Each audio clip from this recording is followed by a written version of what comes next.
আসসালামু আলাইকুম everyone, welcome back to my channel. আমি সালমা আক্তার, দেশ এবং দেশের বাহির থেকে আমার এই ভিডিওটি যারা দেখছেন, আশা করছি আপনারা অনেক ভালো আছেন। আমিও রমজান মাসে আলহামদুলিল্লাহ আল্লাহর অশেষ রহমতে অনেক ভালো আছি। আমি আজকে রান্না করব বোয়াল মাছ আলু দিয়ে। আমার এই রান্না দেখে যদি কেউ রান্না করেন তাহলে হয়তো বা ভুলে যাবেন, কিন্তু রান্না খাওয়ার পরে আসলে ভুলবেন না। এরকম একটা রান্না করবো, এভাবে হয়তো বা কেউ রান্না করেন না, সচরাচর কেউ দেখবেন না এভাবে রান্না করে। আমি মাঝে মধ্যে এরকম রান্না করি, আমার কাছে অনেক ভালো লাগে, এই কারণে আর কি আপনাদের সাথে শেয়ার করলাম। আমি পেঁয়াজ দিয়ে দিয়েছি, আলুগুলো বড় বড় টুকরো করে কেটে নিয়েছি। আর আলুগুলো পেঁয়াজের ভিতর দেওয়ার একমাত্র উদ্দেশ্য হলো আলুগুলো তেলে ভাজা ভাজা হবে, মাছের তরকারির সাথে আলুগুলো খেতে বেশি ভালো লাগবে। আর আমি এই কারণেই পেঁয়াজের সাথে আলু দিয়ে দিয়েছি। আলুর সাথে এখন সব মশলা যোগ করে দিয়েছি, যেমন আদা বাটা, রসুন বাটা, জিরা বাটা, হলুদ গুঁড়ো, মরিচ গুঁড়ো সব কিছু দিয়ে সামান্য একটু পানি দিয়ে সুন্দরভাবে কষিয়ে নিয়েছি, 2টা তেজপাতা দিয়ে। এখন আলু আর মশলাটাকে সুন্দরভাবে একটু কষিয়ে নিব, যাতে কাঁচা মশলার কোনো ঘ্রাণ না থাকে।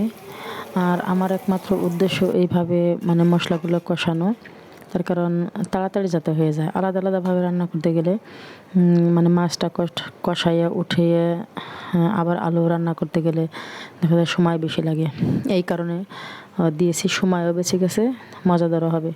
এই যে আমি মাছগুলো দিয়ে দিয়েছি, মাছগুলো দেওয়ার পরে এখন ভালোভাবে একটু নাড়াচাড়া করে পরিমাণ মতো কষানোর জন্য পানি দিয়ে আর 2টা টমেটো দিয়ে ঢাকনা দিয়ে ঢেকে দেব। এই যে আমার টমেটো দেওয়া হয়ে গেছে, পানিও দেওয়া হয়ে গেছে, আমি ঢাকনা দিয়ে ঢেকে দিয়েছি। এখন ঢাকনা দিয়ে ঢেকে 10 মিনিটের জন্য রান্না করব। মাঝে মধ্যে একটু নাড়াচাড়া করে দেবো, যাতে নিচের দিকে লেগে না যায়।